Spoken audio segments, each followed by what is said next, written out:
புலிக்கு பிறந்தது எப்பயுமே பூனையாகாது, புலியாக தான் ஆகும். அவரை பார்க்கும்போது 10% சிம்பு மாதிரி இருக்கார், 10% தனுஷ் மாதிரி இருக்கார், 10% விஜய் மாதிரி இருக்கார், 10% கூல் சுரேஷ் மாதிரி இருக்கார். புது படம் மாதிரி பண்ணல அந்த பையன், ரொம்ப அழகாகவே பண்ணியிருக்கிறான்.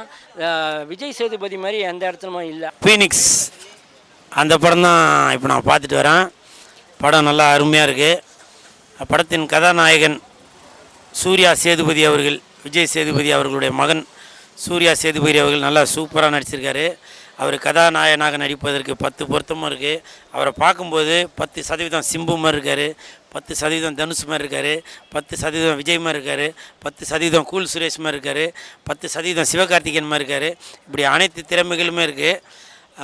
இந்த படம் ஃபீனிக்ஸ் படத்தில் கதாநாயகனாக நடிப்பதற்காகவே இவர் நிறையா மெனக்கெட்டிருப்பார்னு நினைக்கிறேன். ஜிம்முக்கு போய் ஃபைட் கிளாஸ் போய் டான்ஸ் கிளாஸ் போய் இப்படி எல்லாமே போயிருக்கிறாரு.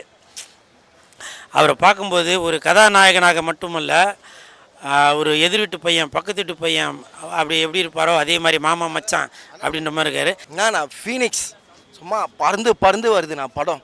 சும்மா 3 கிலோ சாமான் போட்டு பல்லாக்குன்னு போட்டு வெட்டாரு பாருங்க. வெட்டு அப்படியாப்பட்ட ஒரு வெட்டு ப்ளவுஸாக போட்டு குத்துனாரு பாருங்க. சும்மா மைக்கேல் ஜாக்சன் போல் டொம்முன்னு குத்துறாரு பாருங்க பாக்ஸிங்கில். அப்படியாப்பட்ட ஒரு குத்தாகுதுண்ணா. நான் குத்துன்ற நாடா படம் கதைக்கு போகலன்னு பார்த்தேன். அப்புறமா தான் தெரியுது இந்த படம் எங்களுக்கான கதைன்னு.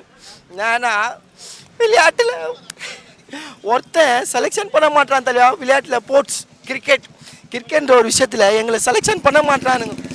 அதை இந்த படத்தில் அவ்வளோ அழகாக சொல்லியிருக்காங்க. இப்போ இருக்கிற பசங்க கெட்டு போகிறானுங்க. இப்போ இருக்கிற பசங்க கண் எதிரில் பார்க்குறேன். அவனுக்கு படிப்பறிவு இல்லைனாலும் அடுத்த கட்டத்துக்கு போனால் விளையாட்டுன்ற ஒரு விஷயம் அது தேவை. அதை தடுக்கிறதுன்னு ஒரு கூட்டம் இருக்குது. அவன் யார் எங்களை போல் வெயில் தோலை கேட்க மாட்டான், ஏசி தோல் பட்டவனை தான் கேட்குறான். அதை இந்த படத்தில் ஒவ்வொரு கருத்தையும் அப்படியே ஆணி அடிக்கிற போல் சொன்னான் தலைவா. செவுத்தில் தான் அடிக்கல அந்த ஆணியை. அப்படியாப்பட்ட ஒரு ஆணி அப்படி குத்துறான், பொத்துக்குன்னு குத்துறான். பெஜாரு தலைவா. ஒவ்வொரு காட்சியும் அதுதானே. புலிக்கு பிறந்தது எப்பயுமே பூனையாகாது, புலியாக தான் ஆகும். தலைவன் என்ன தலை 100வது படம் போல நச்சுக்கிறா போல ஏதோ பெஜாரு தலைவா. எல்லாரோட நடிப்பும் ஃபுல்ஃபில் தலைவா. ஃபுல் மீல்ஸில் வச்சுன்னா இந்த எல்லாமே இருக்கும் தெரியுமா. சாப்பாடில் எல்லாமே எப்படி திருப்தியாக இருக்கும். அது போல் படத்தில் நடிச்சவங்க எல்லாருமே அவ்வளோ திருப்தியாக நடிச்சிருக்காங்க. யாரையுமே குறை சொல்கிற அளவுக்கு இல்லை. அவங்கவுங்க கதாபாத்திரத்தை என்ன சீனோ என்ன உங்களுக்கு என்ன குத்துறானோ 100 ரூபாய்க்கு குத்தா 100 ரூபாய்க்கு நடி, 500 ரூபாய்க்கு நடிக்காத அப்படின்னு அவங்க நடிப்பை காமிச்சிருக்காங்க. ரொம்ப இதுவாக போல் அழகாக அவங்களுக்கு என்ன வேணுமோ அதை கொடுத்து படத்தை ஃபஸ்ட்டு படத்தை பெஸ்ட்டு படமாக அவருக்கு கொடுத்துருக்காங்க. ஆக்ஷன் சீன் அந்த அளவுக்கு இருக்குது தலையா. நல்லா கொடுத்துருக்காங்க படத்தை. ஃபீனிக்ஸ் நல்லா இருந்தது நான் படம். உண்மையாலுமே எனி டைம் வாட்சபிளான படம். ரொம்ப சந்தோஷமாக போச்சு படம். ரொம்ப மறுபடியும் வந்து பார்க்கணுன்னு தோணுது. கதை என்னன்னா full and full action movie, stunt எல்லாமே நல்லா பண்ணியிருக்கிறாங்க. படம் ஃபுல்லாக கத்துற மாதிரி சீன்ஸ் நிறைய இருக்குது. அது ஜாலியாக போச்சு. புது படம் மாதிரி பண்ணல அந்த பையன், ரொம்ப அழகாகவே பண்ணியிருக்கிறான். விஜய் சேதுபதி மாதிரி எந்த இடத்துலையுமே இல்லை. ஆனால் பட்டு இப்போ லாஸ்ட் டைம் விஜய் பிரபாகர் நடிக்கிறப்போ அவங்க அப்பாவோட கண்ணு பார்த்தேன் அப்படின்னு எல்லோரும் சொல்லியிருந்தல, அந்த மாதிரி விஜய் சேதுபதி கண்ணு பார்த்தேன். சின்ன வயசு ஃபோட்டோவை பார்த்த மாதிரி இருந்தது. அவ்வளோ அழகாக பண்ணியிருந்தாங்க. பையனுக்கு ஒரு கதையை தூக்கி ஒரு 2.5 ஹவர் ஆடியன்ஸ் உட்கார வைக்கிற அளவுக்கு தெம்பு இருக்கானா இருக்குது. இவன் ஒன்று போதும் தமிழ் இண்டஸ்ட்ரியில் நின்று பேசும். அவ்வளோ அழகாக பண்ணியிருக்கான். எனக்கு என்னவோ தனுஷ் சார் எப்படி முறியடிச்சு வந்தாரோ அதுமாரி இவர் முறியடிச்சு மேலே வருவார்னு நினைக்கிறேன். அதுதான் ஆச்சரியமாக இருக்குது. ஒரு ஸ்டண்ட் இயக்குனர் வந்து இவ்வளோ மாசாக ஸ்க்ரீன் பிளேவை அடுக்கி அழகாக எந்த இடத்துலையும் செதிரி போகாமல் ஒருங்கிணைச்சி அதை அழகாக எடிட்டிங் பண்ணி ஒளிப்பதிவு எல்லாமே அழகாக மியூசிக்லேருந்து எல்லாமே பக்கபலமாக அமைஞ்சு படத்தை ஹிட் பண்ணுற அளவுக்கு பண்ணுறாருன்னா இந்த மியூசிக் டைரக்டர் ஒர்த்து அப்படின்னு தோணுச்சு. அவங்கெல்லாம் வந்து கூட்டு பொரியல் ஊறுகாய் மாதிரி தானே, அப்பளம் மாதிரி தானே. பட் இந்த பையன் தான் மெயின் டிஷ்ஷாக இருக்கான். ஒரு அப்பாவுக்கும் பையனுக்கும், அம்மாவுக்கும் பையனுக்கும், அண்ணனுக்கும் தம்பிக்கும் நடக்கிற ஒரு சென்டிமெண்ட்டான விஷயம் தான். நிறையா பேர் இது ஆக்ஷன் படம் அப்படின்னு நினச்சிட்டு இருக்காங்க. ஆக்ஷன் மட்டும் இல்லை, இதில் காமெடி இருக்குது, சென்டிமெண்ட் இருக்குது, அழுகை இருக்குது, சிரிப்பு இருக்குது, இப்படி எல்லாமே கலந்துருக்கு. படத்தோட டைரக்டர் அனல் அரசு மாஸ்டர். நான் அவரை பார்த்தோன்னா நான் நினச்சேன், இவர் வந்து ஃபைட் மாஸ்டர் ஆச்சா, வெறும் ஃபைட் மட்டும் எடுத்துருப்பார் அப்படின்னு.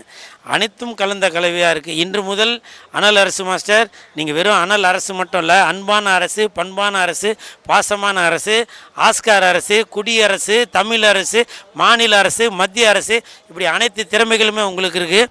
அதே மாதிரி படத்தோட கதாநாயகன் சூர்யா அவர்கள் ஒரு பபுள்காம் போட்டு மென்னது ஒரு குற்றமா, அதை போய் எல்லாரும் ட்ரோல் பண்ணிட்டு இருக்கீங்களே. தடை விதிக்கப்பட்ட பொருட்கள், அன்ஸு, கூலிப்பு, பான்புராக்கு இந்த மாதிரி எதுவும் போட்டிருந்தானா நீங்கள் வந்து அதை வந்து ட்ரோல் பண்ணுறதுக்கு ஒரு வாஸ்தவம். ஒரு பபுள்காம் போட்டாக்க அது மென்னுட்டு தானே பேச முடியும், அதை போய் நீங்கள் ட்ரோல் பண்ணிட்டுருக்கீங்களா? இப்போ சொல்கிறேன் கேட்டுக்குங்க, இன்னும் ஒரு வருஷத்தில் இந்த சூர்யா சேதுபதி அவர்கள் வளர்ந்து பெரிய ஒரு நடிகராக வரலைன்னா பார்த்துக்க. ஏன்னா அனைத்து திறமைகளும் இந்த ஃபீனிக்ஸ் படம் பார்க்குற மாதிரி இது இருக்குது. இன்றைக்கி ஒரு உதாரணத்துக்கு சொல்கிறேன், நாளைய தீர்ப்பு படம் ரிலீஸ் ஆகிறப்போ விஜய் சாரை வந்து அப்போ அந்த நேரம் கேலியும் கிண்டலும் பண்ணாங்க. ஆனால் இன்றைக்கி அவர் வளர்ந்து ஒரு ஆலமரமாகி அடுத்த முதல்வர் அப்படின்னு சொல்கிற ரேஞ்சில் வந்திருக்காரு. அதுக்கு காரணம் அவருடைய விடாமுயற்சியும் தன்னம்பிக்கையும் தான் காரணம். கண்டிப்பாக இதே மாதிரி சூர்யா தம்பி அவர்களும் மிகப்பெரிய ஒரு இடத்துக்கு வருவார் அப்படின்றத எந்த ஒரு மாற்று கருத்தும் இல்லை. நன்றி, வணக்கம். வடச்சென்னை பார்ட் 2 மாரி இருக்குது, நல்லா கொண்டு வந்திருக்காங்க படத்தை. இந்த மாதிரி யங்ஸ்டர்ஸு அதுமாரி அவங்க நல்லாயிருக்கும். ஃபேமிலிக்கு அவ்வளோ செட் ஆகாது, சில்ட்ரனும் அவாய்ட் பண்ணிக்கலாம். ஏன்னா ரொம்ப ஃபைட் சீன்லாம் இருக்குது, அடிக்கிறாங்க, மூஞ்செல்லாம் ஓடிக்கிறாங்க. ஸோ ஃபேமிலி அவாய்ட் பண்ணிக்கலாம், இந்த சில்ட்ரன்ஸ்லாம் அவாய்ட் பண்ணிக்கலாம். மற்றபடி இந்த யங்ஸ்டர்ஸ்ட்டு அவங்களாம் வந்து நல்லாயிருக்கும் படத்தும். சூர்யா ஆக்டர் நான் வந்து சொன்னாங்க புது விஜய் சேதுபதி பையன்ட்டு, ஆனால் அப்படி சொல்லி புதுசாக பண்ண மாரி தெரில. எப்படியோ ஒரு ப்ரொஃபஷனலாக நடிச்சிருப்பாங்களே அந்தமாரி நல்லாயிருக்கு ப்ரோ படம். நல்லா பண்ணியிருக்காரு அவர் ஓவராலாக. வரலட்சுமி சதீஷ்குமார் வந்து ஆல்ரெடி எப்படி சொல்லி ஒரு வந்திருப்பாங்க, அதேமாரி இதே படத்தில் அதேமாரி கொண்டு வந்திருக்காங்க. என்ன ஒன்று கடைசியில் அவங்களுக்கு என்ன பண்ணாங்க, என்ன ஆச்சு அதான் தெரியல. வரலட்சுமி சதீஷ் நல்லா இருக்கு படம். அவர் கரெக்டாக எப்படி சொல்ல, ரொமான்ஸ் இல்லை, எதுவுமே இல்லை. ஃபுல்லாக எப்படி சொல்லுது, ஸ்டார்டிங்லேருந்து முடிகிற வரைக்கும் ஃபுல்லாக ஸ்டண்ட்டு எல்லாமே அப்படியே கொண்டு போயிருக்காரு. லேக்லாம் எதுவுமே ஆகல ப்ரோ, நல்லா தான் இருக்குது படம். எப்படி சொல்ல 10க்கு நான் 9 கூட தரலாம் படத்துக்கு, நல்லா இருக்கு. அந்த பப்ளிக் ஆட்டிடியூட் இருக்கலாம், பட் ஓவராக இருக்கக்கூடாது, கொஞ்சம் கண்ட்ரோல் பண்ணிக்கலாம். நல்லா இருக்கு. ஆனால் படம் ரொம்ப நல்லா இருக்குது சார். விஜய் சேதுபதியோட சன்னும் ரொம்ப நல்லா நடிச்சிருக்காங்க. படத்தில் வந்து ஃபைட் சீன் தான் அதிகமாக இருக்குது. ஃபர்ஸ்ட் ஹாஃப் செகண்ட் ஹாஃப் ரெண்டுமே போரிங்காக இல்லாமல் நல்லா தான் இருக்குது, ஃபேமிலியோடு வந்து பார்க்கலாம். ஸோ அவர் வந்து ஃபஸ்ட் டைம் மூவிக்கு வரனால அவங்க அந்த பையனை வந்து கொஞ்சம் என்கரேஜ் தான் பண்ணணும். யாரும் வந்து அந்த பையன் ட்ரோல் பண்ணுறது இது பண்ணுறது அதெல்லாம் வச்சுக்காதீங்க. ஆல்ரெடி இந்த மாதிரி ஒரு ஆக்டர் ஏதோ ஒரு மூவியில் நடிச்சிருப்பார், அந்த பையனை இப்படி தான் ட்ரோல் பண்ணி அவனை அப்படியே டவுன் பண்ணிட்டாங்க. அடுத்தடுத்த மூவியில் அவன் வந்து ஆக்ட் பண்ணவே இல்லை, அப்படியே அவ்வளோதான் டவுன் ஆயிடுச்சு. அது மாதிரி ஏதோ இந்த பையன் ஃபஸ்ட் டைம் படம் பண்ணுறதே கொஞ்சம் நல்லா பண்ணியிருக்காங்க. ஸோ எல்லாமே சப்போர்ட் பண்ணுங்கள். அடுத்தடுத்த படம் அந்த பையன் நடிக்கணும் சூர்யா. ஸோ எல்லாமே சப்போர்ட் பண்ணுங்கள், நல்லா தான் இருக்குது படம், சூப்பர். இப்போ படம் நல்லா இருக்கு. ஒன் டைம் வாட்சபிள் தான். எல்லாம் மெயினாக ஃபாலோ பண்ணுறாங்கன்னா இந்த யங்ஸ்டருங்களுக்கான படம் தான் மெயினாக. அது எப்படின்னா அந்த பாக்ஸிங் அதை பற்றி அந்த மாதிரி தான் மெயினாக எடுத்திருக்காங்க. நல்லாயிருக்கு. ஆனால் நான் ட்ரோல் பண்ணாதீங்க, நிறையா ட்ரோல் பண்ணுறாங்க. அந்த பையன் பாவம் ஒரு ஆக்டர் வராங்கன்னா உடனே ட்ரோல் பண்ண ஆரம்பிச்சிடுறாங்க. தாராளமாக வந்து பாருங்கள், ஃபேமிலியாக வந்து பார்க்கலாம். நல்ல படம், ஒர்த்தான படம். எனக்கு கேட்டால் ஒரு 10க்கு கொடுங்கன்னா ஒரு 7.5 கூட பார்க்கலாம். நல்லாயிருக்கு. ஏன்னா புது பையன்றாலே நல்லா ஆக்ட் பண்ணியிருக்கான், அடுத்த சான்ஸ் கொடுக்கலாம். நல்லாயிருக்கு. மறக்காம நியூஸ் பேஸ்க்கு சப்ஸ்கிரைப் பண்ணி பெல் ஐக்கானை பிரஸ் பண்ணுங்க.